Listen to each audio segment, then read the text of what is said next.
হে আল্লাহ, গরমটা কি দিছো, পুরো তো গামা পুরা যাইতেছে।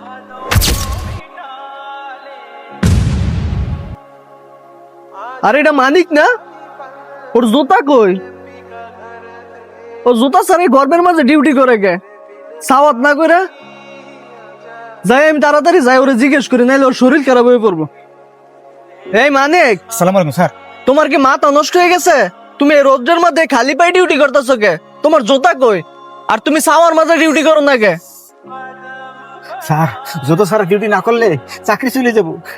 তুমি এগুলো কি কইতাছো? তোমার বস এই জায়গায় দাঁড়ায় আছে আর তুমি বলতেছো যে তোমার চাকরি চলে যাইবো?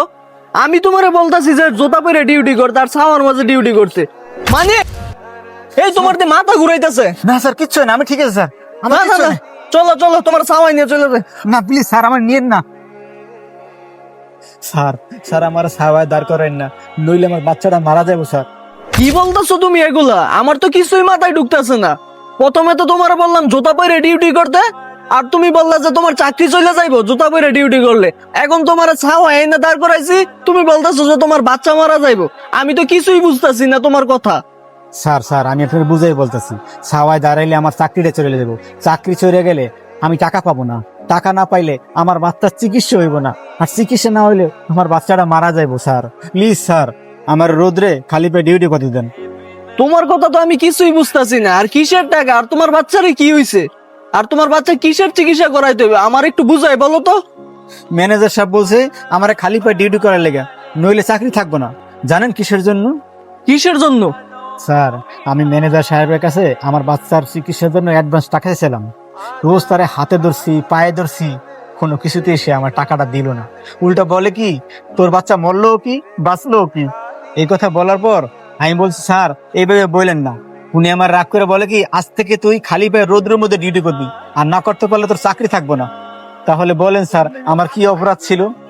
তোমার অপরাধ হইলো তুমি আমার কাছে টাকা না চাই তোমার বাচ্চার চিকিৎসার জন্য তুমি ম্যানেজার সাহেবের কাছে টাকা চাইছো।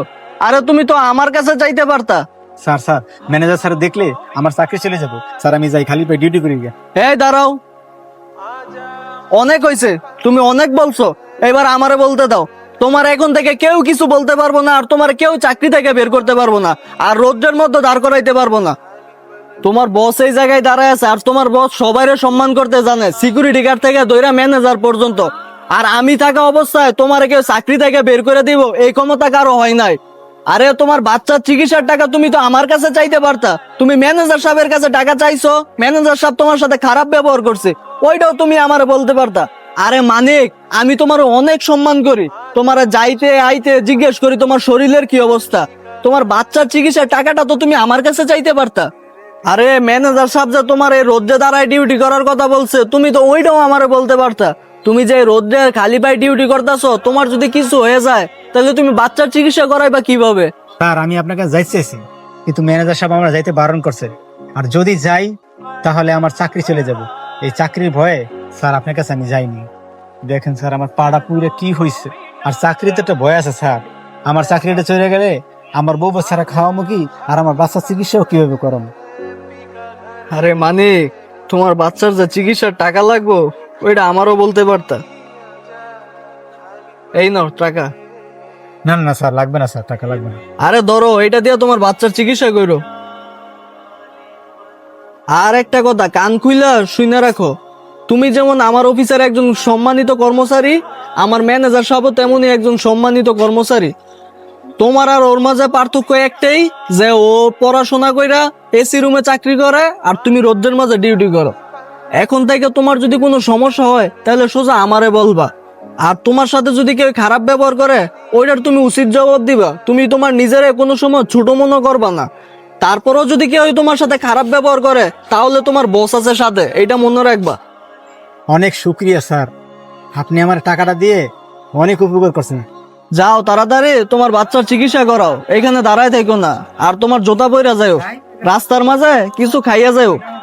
আরো যদি টাকার দরকার পড়ে তাহলে তুমি আমার কাছে বলবা, অন্য কারো কাছে বলতে হবে না।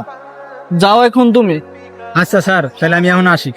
সাবধানে যাও। ঠিক আছে স্যার। ম্যানেজার সাহেবের এত ক্ষমতা হয়ে গেছে না, ওনার একটা কল দিই।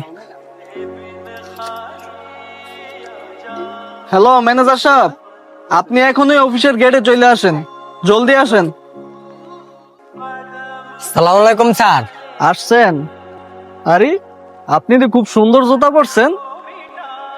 ধন্যবাদ স্যার, কালকে নতুন নিয়ে আসলাম। এখনই এই জুতাগুলা খুইলা রোদ্রের মাঝে খালি পায়ে দাঁড়ায় যান। কিন্তু কেন স্যার? খালি পায়ে দাঁড়াইলে তো আমার পাও নোংরা হয়ে যাবে। আপনার বস বলছে খালি পায়ে হইতে খালি পায়ে হন। দেখেন স্যার, বাহিরে কত রোদ, এই রোদ্রের ভিতরে আমি যদি খালি পায়ে দাঁড়াই তাহলে তো আমার পাও পুড়ে যাইব। দেখেন আজকে আপনার স্যালারি দেওয়ার ডেট, আপনি যদি চান আপনার স্যালারি সময় মতন পেয়ে যাইবেন, কোনো হোল্ড হইব না, তাহলে এখনই জুতাটা খুইলা রোদ্রের মাঝে দাঁড়ায় যান। জি স্যার। জুতা খোলেন।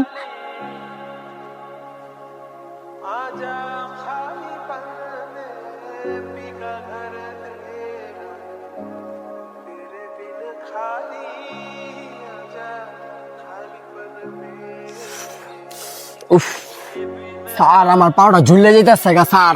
উফ, এখনই এরকম করতেছেন? আরে আপনি তো ছাওয়ার মধ্যে দাঁড়ায় আছেন, আমি তো এখন বলবো আপনারে ওই রোদ্রের মধ্যে গিয়ে দাঁড়াইতে। যান ওই রোদ্রে গিয়ে দাঁড়ান। উফ। কিন্তু স্যার আমার অপরাধটা কি? আমার কাজ তো এই জায়গায় না, আমার কাজ তো অফিসের ভিতরে। তাছাড়া আমি খালি পায়ে এই জায়গায় দাঁড়ায় থাকবো কেন?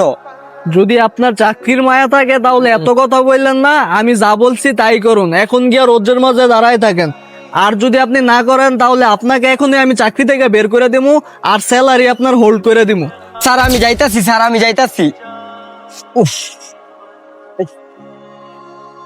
স্যার, পাউডা পুড়ে যেতেছে গা স্যার, আইসার লোকে ডাকেন না স্যার।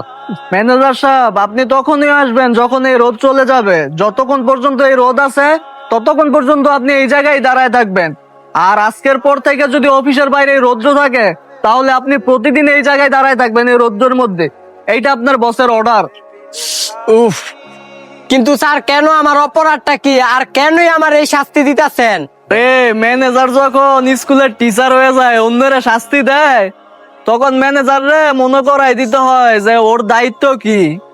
আপনার মনে আছে আপনি যে সিকিউরিটি গার্ডে রোদ্রের মাঝে দাঁড় করায় শাস্তি দিছেন? বেচারার পাটা পুরা জ্বলে গেছে, একটুর জন্য অজ্ঞান হয়ে যাইতে লইছিল, আমি ওরে সামাল দিছি। এখন আপনার পালা, তখনই বুঝবেন রোদ্রের মধ্যে খালি পায়ে দাঁড়ানোর যন্ত্রণাটা যে কি। স্যার সিকিউরিটি গার্ড মিথ্যা কথা বলছে, আমি ওরা কোনো শাস্তি দিই নাই। প্লিজ আমার আসার জন্য ডাকেন। আরে সাইম সাহেব, আসার কথা বললেন না, আপনি তখনই আসবেন যখন আপনি স্বীকার করবেন যে আপনি সিকিউরিটি গার্ডকে শাস্তি দিছেন। আর যদি আপনি না দাঁড়ায় থাকেন তাহলে আমি আপনার চাকরি থেকে বের করে দিব আর আপনার বেতন হোল্ড করে দিব। আর যাতে আপনি কোনো জায়গায় চাকরি না করতে পারেন সেই ব্যবস্থাও করে দিব। এখন আপনার ইচ্ছা, আপনি কি স্বীকার করবেন নাকি দাঁড়ায় থাকবেন নাকি চলে যাবেন? স্যার আমি সিকিউরিটির শাস্তি দিছি, আমি স্বীকার গেলাম। স্যার আমার আপনি মাফ করে দেন স্যার, আমি আর জীবনও কেউ শাস্তি দিতাম না স্যার। সিকিউরিটি তো দূরের কথা, আর কেউ কোনো সময় শাস্তি দিতাম না স্যার। আমার পাউডা পুড়ে যেতেছে গা স্যার, আমার আপনি আসার জন্য ডাকেন প্লিজ। ওই সিকিউরিটির কাছে মাপ চাইতে পারবেন তো? জি স্যার, পারবো না কেন? আইসা ঠিক আছে, আসেন। ধন্যবাদ স্যার। দেখছেন অন্যের যে শাস্তি দিলে ওই শাস্তি যদি নিজের উপর আসে তাহলে কেমন লাগে? আরে উনি তো ওনার বাচ্চার চিকিৎসার টাকা চাইছিল, আপনি তো ওরা চিকিৎসার টাকাটা দিতে পারতেন, আপনার পকেট থেকে তো যাইতো না, যাইতো অফিসের ফান্ডে থেকেই। আপনি ওরে টাকাটা না দিয়া আপনি ওরে আপনার পাওয়ার দেওয়াইছেন, ওরে শাস্তি দিছেন রোদ্রে দাঁড় করাইয়া। আর আপনি ভুলে যায়েন না যে আপনার উপরও একজন আছে, আপনার বস। এখন থেকে যদি আপনার কাছে কেউ টাকা চায় আপনি টাকা না দিয়া ওর সাথে খারাপ ব্যবহার করেন তাহলে আপনার চাকরি থেকে আমি তখনই বের করে দেব আর আপনার বেতন হোল্ড করে দেব। মনে থাকবো? না না স্যার, আমি এরকম ভুল আর কখনো করবো না, আপনি আমার মাফ করে দেন স্যার। আচ্ছা ঠিক আছে, যান আপনি আপনার কাজে যান। Okay sir.